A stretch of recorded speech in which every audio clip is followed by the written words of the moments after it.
안녕하세요. 저는 이번에 시아버님 이야기를 좀 하고 싶어서 왔습니다. 저희 아버님은 워낙에 존재감이 뚜렷하셔서 국내에서도 유명하세요. 게다가 저는 시부모님과 함께 살고 있어요. 28살에 30살 남자에게 속아서 결혼을 덜컥해버리고는 신혼집을 구하고 구하다가 결국 함께 살기로 했어요. 처음에 딱 3년만 지낼 생각으로 왔습니다. 그러다가 결혼 후 3년째 되던 해에 시아버님의 오는 모습을 보고서는 조금 더 지내게 되었고요. 사정이 있었어요. 일단 저는 아이가 둘 있습니다. 첫째는 사내아이고 이제 초등학교 3학년이 되었어요. 제 말은 죽어라 듣지 않습니다. 거의 풀어놓고 키우고 있고요. 둘째 아이는 딸아이요. 이제 6살 되었고 정말 큰 애처럼 키우지 않으려고 교육 방법도 바꿔봤지만 결론은 유전자 문제 같았어요. 마음 비우고 삽니다. 자기 엄마 말은 죽어라 듣지 않는데 신기하게도 할아버지 말이면 잘 듣습니다. 특히 첫 아이는 지금까지도 자기 할아버지만 찾거든요. 저희 시아버님은 예전에 조선소에서 용접하는 일을 하셨다고 해요. 그래서 뉴스에 배만 나오면 항상 예전 이야기들을 자주 하십니다. 그래서 그런지 모든 일에 열정적이시고 마치 불꽃 같은 남자 같으세요. 동네마다 가벼운 옷차림에 이곳저곳 참견하시는 분 계시잖아요. 저희 아버님이 딱 그러십니다. 늘 입는 옷도 비슷하세요. 흰색 난닝구에 하늘색 나는 바지를 입고 다니시거든요. 예전에 지방에서 사실 때는 근처에 사람이 적어서 덜 하셨는데 아파트로 이사 오게 되시면서 주변에 사람도 늘고 참견할 일도 늘어서 그런지 결혼 초반에는 아버님 얼굴을 뵐 일이 드물었습니다. 엄청 바쁘셨거든요.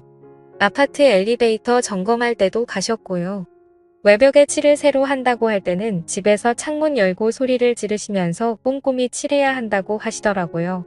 그때마다 저희 시어머님은 기운이 뻗쳐서 그런다고 허공에 삽질하는 것도 아니고 참 쓸데없는 곳에다 힘을 쓴다고 절레절레 하셨어요. 저도 아버님의 기준이 있어서 절대 집안 살림에는 참견하지 않으셨어요. 만약에 조금이라도 잔소리를 하면 그날부터 시어머님은 밥을 차리지 않으셨거든요. 밥 잘 먹고 기운 뻗쳐서 저런다고 굶겨야 한다면서 밥을 엄청 부실하게 차려주신다네요. 몇 번 그렇게 맨밥만 드신 뒤로는 절대 집안일은 신경 안 쓰십니다.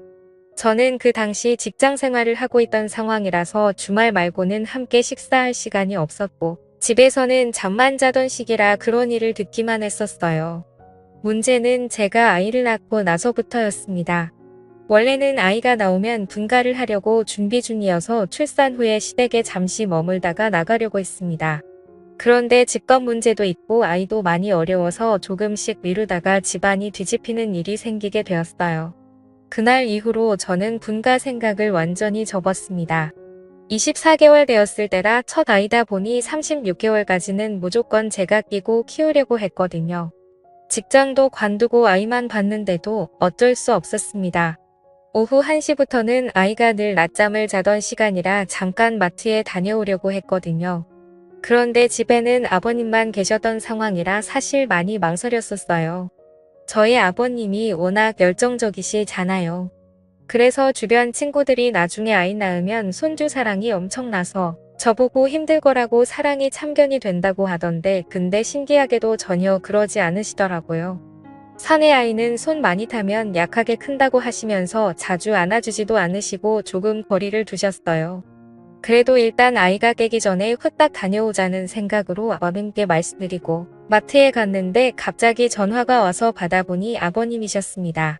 빨리 집으로 들어오라고 소리를 치셔서 무슨 일인가 싶었는데 근처에 아이 울음소리가 들리더라고요. 속으로 앞불싸하고 밀던 카트도 내팽개쳐놓고 집으로 달려갔어요. 도착해보니 아이는 정신없이 울고 있고 아버님은 앉지도 못하고 어찌 할 바를 모르고 계셨고요. 이마가 다친 것 같았습니다. 그 당시 저희 집 소파가 쿠션만 있는 게 아니라 소파 트리나무 조각으로 된 거였어요. 거기에 찍었다고 하더라고요. 이마에 상처가 난 것 같았습니다. 근데 피도 나고 자꾸 붓고 무엇보다도 아이가 계속 심하게 울어서 걱정이 많이 되더라고요. 그래서 아버님과 함께 아이를 데리고 응급실에 갔습니다. 저도 그때 엄청 놀랐습니다. 첫 아이고 저렇게 우는데 어떤 엄마가 가만히 있겠나요? 근데 침착할 수밖에 없었습니다. 그게 저희 아버님 때문이었어요. 넋이 나간 표정으로 앉아 계셨는데 어찌나 놀라셨는지 손가락이 떨리는 게 눈에 보일 정도였습니다. 거기서 제가 더 놀라면 아버님이 큰일이 날 것 같았어요. 문제는 시어머님이셨습니다. 어머님은 곧장 병원으로 달려오셨거든요. 병원에 들어오시자마자 손주가 누워있는 걸 보시고는 그냥 바닥에 주저앉으셨고요. 우리 손주 잘생긴 이마가 왜 저렇게 되었냐면서 난리를 치셨습니다. 그 소리에 놀라 아이는 더 울고 그러자 시부모님들도 더 걱정하셨고요. 시아버님은 아이 손을 잡고 계셨는데 계속 손주에게 미안하다고 하셨습니다. 사실 아버님이 미안해하실 문제는 아닌데 저도 잘못이 있으니까요. 그런데도 자꾸 미안하다고 하셨어요. 시어머니는 그런 아버님 옆에서 아이가 나중에 바보 되는 거 아니냐면서 첫 아이인데 이걸 어쩌냐고 계속 걱정하시는 바람에 결국 아버님이 오셨습니다. 그때 아버님이 우는 모습을 처음 봤어요. 어머님은 아버님 옆에서 당신도 머리를 다친 거냐고 다 늙어서 왜 웃냐고 소리치셨고요. 계속 아이 옆에 계시면 더 힘드실 것 같아서 밖에 대기실로 모시고 갔습니다. 그러자 아버님은 갑자기 기도를 하시면서 차라리 나를 데려가라고 하시며 우리 손주 아무 문제 없게 해달라고 기도를 하셨고요. 그때 처음으로 저희 시아버님의 손주 사람이 정말 대단하다는 걸 알게 되었어요. 근데 또 어머님이 아버님 옆에서 같이 기도하시면서 그러라고 차라리 이 사람을 데려가라고 아주 대놓고 기도하시더라고요. 물물교환도 아니고 그 와중에도 웃음이 났었네요. 다행히 아이는 아무 문제가 없었습니다. 처음 경험해보는 통증이라 아이가 많이 울 수도 있다고 했고요. 산에 아이 키우다 보면 어디까지는 건 일상이라서 괜찮다고 하더군요. 남편도 도착해서 와 있었고 아이는 점점 진정이 되었는데 저희 아버님은 계속 손을 떨고 계셨습니다. 오시는 내내 그러셨어요. 아버님은 다음 날 바로 거실 소파를 다 버리셨습니다. 쿠션만 있는 소파로 바꿔버리셨고요. 집안 구석구석 날카롭거나 모난 곳은 다 스펀지를 붙이셨어요. 그날 이후부터 아버님이 완전히 달라지셨습니다. 정말 손주 사랑이 엄청나신 분이 되셔서는 조금이라도 아이가 이상한 행동을 하면 본인이 걱정하시고요. 제가 그것 때문에 아이에게 지금까지도 공부 잔소리를 못합니다. 공부 때문에 혼을 내면 아이가 아니라 아버님이 옆에서 엄청나게 걱정하시거든요. 게다가 저희 아이는 언어 발달이 좀 느렸어요. 원래 24개월 정도면 말도 따라하고 그런다는데 저희 아이는 36개월이 지나서야 말을 했습니다. 그것 때문에 아버님이 아이 옆에 붙어서 한글 공부도 해주시고 책도 읽어주시고 친엄마도 못하는 것들을 정말 지극정성으로 해주셨습니다. 다만 아이가 처음 말을 하게 되었을 때 저희 어머님에게 할머니가 아니라 할맘이랬거든요. 아마 할망구 소리를 자주 들어서 그런 것 같았어요. 아버님의 손주 사랑은 동네에서도 유명했습니다. 어딜 나가는 손주와 함께 나가셨고요. 어린이집도 아버님이 직접 데리고 갔다가 과중도 나가셨습니다. 저희 아이가 어린이집에 적응을 잘 못해서 처음에는 엄청 울고 할아버지를 찾았다고 해요. 원래 다 그런 단계를 겪으면서 적응한다고 합니다. 문제는 저희 아버님도 적응을 못하셔서 우는 손주를 외면하고 우는 게 너무 힘드셨다고 해요. 과감하게 등을 돌리고 와야 한다고 말씀을 드려도 손주가 울면 같이 눈시울이 붉어지셨습니다. 그러다 나중에는 접이식 의자를 들고 다니시면서 손주를 보내놓고 어린이집 앞에 앉아 계셨어요. 거기 앉아 계시면 저희 아이가 어린이집에서 놀다가 창밖으로 할아버지가 있나 없나 찾아본다네요. 그때 아버님이 앉아 계신 걸 보면 활짝 웃는데요. 그때 손주가 웃는 걸 한번 보신다고 거기 그렇게 몇 시간을 앉아 계시다가 우셨습니다. 그런 아버님 모습에 분가하는 건 상상도 하지 않게 되었고요. 그래서 저희 아이 어릴 때 찍은 사진들을 보면 늘 옆에는 아버님이 계십니다. 그리고 시선은 항상 저희 아이만 보고 계셨고요. 볼 때마다 울컥해요. 저희 아이도 유난히 할아버지를 잘 따랐습니다. 항상 아이 방에서 재우고 나오면 나중에 아침에는 할아버지 옆에서 자고 있더라고요. 왜 그런가 알아봤는데 밤에 화장실 가고 싶어서 일어나면 무조건 할아버지에게 간다네요. 그럼 또 아버님이 일어나셔서 손주 데리고 화장실 가셨다가 다시 재우신다고 하셨어요. 그렇게 저는 둘째도 낳았고 이쁜 딸아이를 낳았어요. 둘째 손주도 이뻐해 주시긴 했지만 그래도 첫째한테 정말 남다른 애정을 쏟아주셨습니다. 첫아이는 거의 아버님이 키우신 것 같아요. 그러다 저희 아이가 유치원에 다니게 되었을 때 한 번 난리 났었습니다. 그땐 저도 화가 많이 났고요. 유치원에 다니고 나서부터 사실 좀 걱정이 되었습니다. 조부모 손에 자란 아이들이 많이 싸운다고 들었는데 오냐오냐 하며 자라면 특히 그런다고 했습니다. 저희 아들 경우에는 조부모 손에 큰 게 아니라 그냥 품속에 있다가 유치원에 간 거잖아요. 만약 그 말이 사실이면 얼마나 많이 싸우겠나 싶었습니다. 그래서 저는 늘 아들에게 절대 싸우지 말라고 차라리 맞고 다녀도 되니 절대 때리지 말라고 심심당부했고 매일 아침마다 싸우지 말라고 이야기했습니다. 그런데 한 달쯤 지나자마자 유치원에서 전화가 오더니 저희 아들이 싸웠다고 하는 겁니다. 그때 정말 가슴이 철렁 내려앉았습니다. 옳게 왔구나 싶었어요. 대부분 자기 아이 걱정부터 한다는데 저는 무조건 상대 아이는 어떠냐고 물어봤습니다. 저희 아이가 할아버지의 사랑 때문에 덩치가 좋았거든요. 상대 아이는 상처가 없는데 그 아이가 저희 아이를 물었다고 했습니다. 그래서 팔에 물린 자국이 있다고 하더라고요. 저는 오히려 마음이 편해지더군요.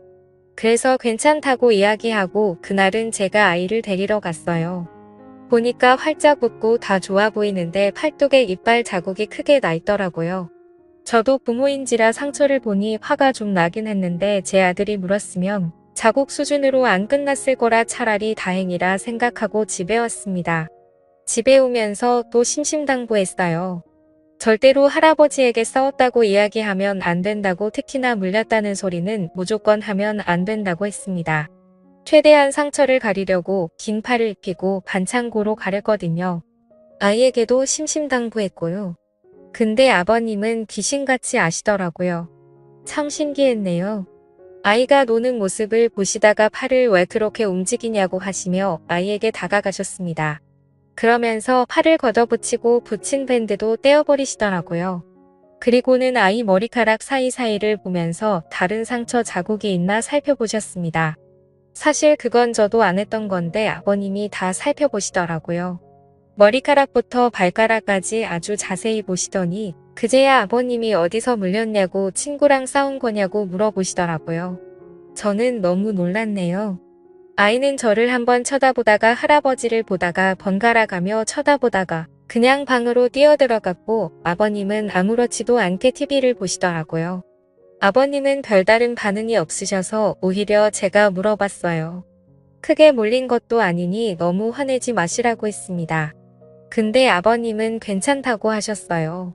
아이들끼리 싸우건대 어떠냐고 그리고 원래 지는 쪽이 악에 받쳐서 무는 거고 물린 쪽이 이긴 거라며 웃으시더라고요. 그래서 괜찮다고 하셨습니다. 다음 날은 아버님이 아이를 데리고 유치원에 가셨어요. 그런데 돌아오실 시간인데 늦으시더라고요. 거의 점심시간이 다 돼서 들어오셨어요. 표정이 엄청 어두워 보이셔서 무슨 일이 있었는지 여쭤봤습니다. 어제 그 싸웠다는 애 엄마를 만난다고 하시더라고요. 그래서 늦었다고 하시면서 손주를 유치원에 보내고 혹시나 해서 예전처럼 그 유치원 앞에서 계속 있으셨대요. 아무래도 손주가 몰리고 와서 걱정되셨겠죠. 근데 문제는 어떤 엄마가 아이랑 같이 들어오더니 딱 봐도 화가 잔뜩 난 표정이었답니다. 그래서 유치원 가까이 가보니 저희 아이랑 싸웠던 아이의 엄마였던 거예요. 거기서 막 소리를 지르고 난리를 쳐서 아버님이 가서 이야기를 한참 나누셨다고 합니다. 좋게 이야기하고 사과도 하셨다네요. 그래서 사과는 왜 하셨냐고 우리가 사과받아야 정상 아니냐고 여쭤봤는데 약간 미친 여자 같아서 그냥 사과하고 끝났다고 하시더라고요. 서로 자식 교육 잘하기로 했다면서 그렇게 말씀하시고는 방으로 들어가 버리셨습니다. 저는 뭔가 계속 찜찜했어요. 그래서 그날 아이 데리러 제가 갔습니다. 유치원에 가서 제가 그랬어요. 아까 아침에 저희 아버님과 무슨 이야기를 했냐고 물어봤어요. 상대방 엄마가 화가 많이 났다고만 이야기하더라고요. 아니 물린 쪽은 우리 아이인데 어처구니가 없잖아요. 그래서 아니 할 말 있으면 애들 다 있는 유치원에서 그러지 말고 나한테 직접 전화하라고 내가 엄마니까 연락하라고 했어요. 그러면서 제 전화번호를 알려주라고 하고 왔습니다. 그리고 그날 저녁에 정말 제 핸드폰으로 전화가 오더라고요. 근데 웬 남자 목소리가 나더라고요. 저보고는 그 아이 할아버지라고 하시면서 저에게 대뜸 자식 교육 똑바로 하라고 소리를 치는데 어이가 없었습니다. 그래서 일단 참고 듣다가 애 엄마를 바꿔달라고 했어요. 그 여자가 받자마자 누군 아빠 없냐고 하더니 저에게 막사 붙이더군요. 그래서 혹시 시아버님이 무슨 말 실수를 하셨나 싶어서 그날 아버님이 무슨 이야기를 했냐고 물었어요. 근데 사과만 하셨다네요. 나이 많은 사람이 사과하면 그냥 곱게 넘길 줄 알았냐고 그러더라고요. 그때 뚜껑이 열리더라고요. 물린 건 우리 아이인데 딱 봐도 아버님이 잘 넘기려고 사과하신 건데 그때 내가 있었으면 어림도 없었다고 했습니다. 한번 상처난 곳 사진 찍고 일 키워볼까요? 라고 소리를 질렀습니다. 그러자 다시 남자 목소리가 나더니 저보고 말 가려서 하라고 또 막소리를 치는 겁니다. 자꾸 저에겐 아이가 어쩌고 하면서 뭐라고 훈계를 하길래 누군 아버지 없습니까? 우리 아버님은 조선소에서 용접하던 상남자인데 바로 바꿔드렸죠. 근데 그때 제가 참았어야 했어요. 일이 걷잡을 수 없게 커졌거든요. 아버님은 전화를 받자마자 거의 전화기를 씹어드실 정도로 소리를 지르셨어요. 그러다가 대뜸 그럽시다. 만나서 이야기하자고 하더니 전화를 끊으시더라고요. 속으로 와 진짜 큰일이 났구나 싶었네요. 그러면서 나가려고 준비하시는데 대부분 밖에 나갈 때 외투를 입잖아요. 근데 저희 아버님은 정반대십니다. 위에 티셔츠를 벗으시더니 난닝구만 입고 나가시더라고요. 참고로 4월이었어요. 가서 확 물어버린다고 하시면서 나가시더라고요. 저도 너무 걱정돼서 무작정 그냥 따라 나갔어요. 유치원 건물 앞에서 만나기로 하신 것 같더라고요.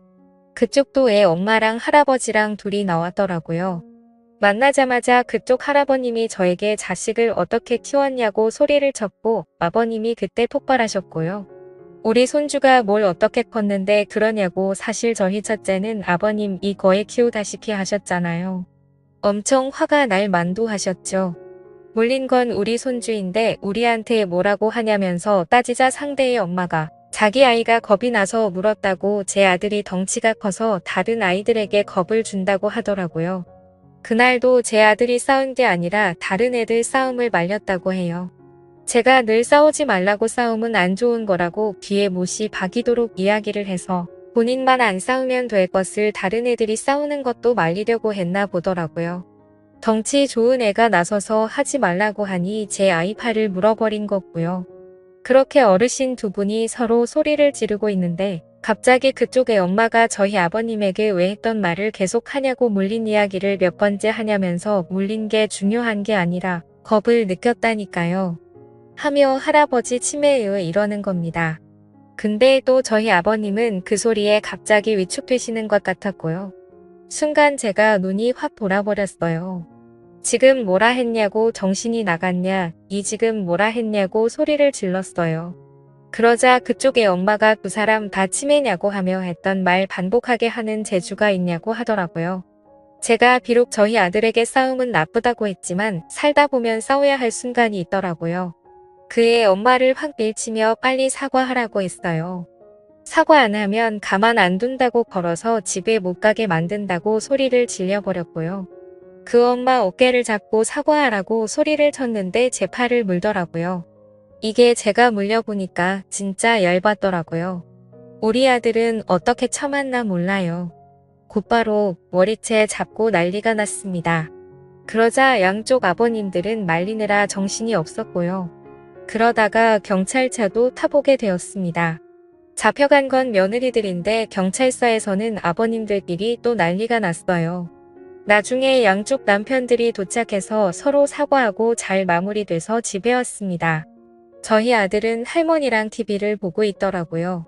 머리가 산발이 돼서 들어온 제 모습을 보고 놀라서 저보고 싸웠냐고 엄마는 왜 싸웠냐고 묻더군요.